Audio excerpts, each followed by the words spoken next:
What are the top 3 goals that you have for Maury County Schools, and how might those goals be reached quickly? Yeah. So my 3 goals are to raise scores and school ratings. Again, that's Yes. the priority, to educate. And there are things that we can do, and we're going to be working on those. We'll be putting our heads together. This is a learning curve for me.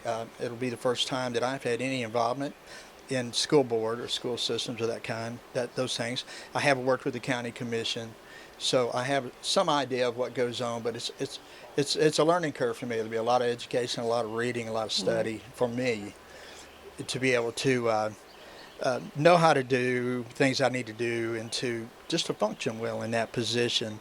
So raising scores, uh, develop an environment conducive for attracting quality educators is Mm-hmm. another very important thing. Yes. We can't raise our scores and our ratings if we don't have good, solid educators. Yes. And so we have a lot of good teachers. We have, Mm-hmm. and there's a lot more involved in that than just having people who are capable and Right. educated and are the right person. There's a lot more involved in that, and so we'll be working on all of that, creating policy, putting things in place to help our teachers do their job the best they can do that. And the third thing would be, I'd like to raise parents' opportunity to have a voice in what's said and Yes. done. Now I know there are issues when you let the public speak where things can get out of hand and you can have problems. But we just need to set in Right. some kind of perimeters.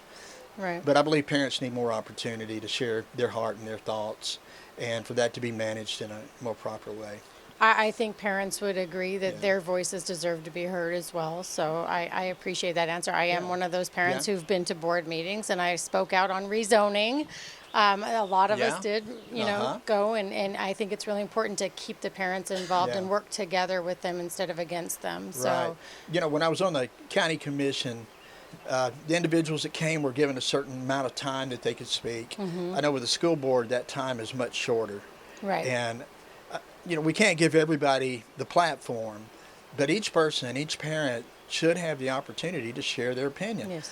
whether that's 3 minutes, 5 minutes, or what have you. 5 minutes is a long time when you're It talking. is. It's a It long is. time. You can Mm-hmm. say a lot.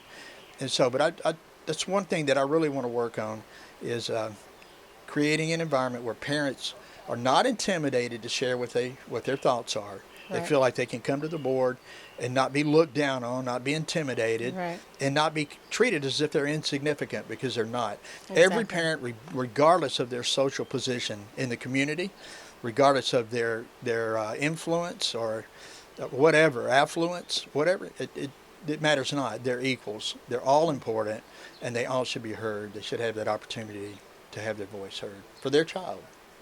Yeah. Thank you for that.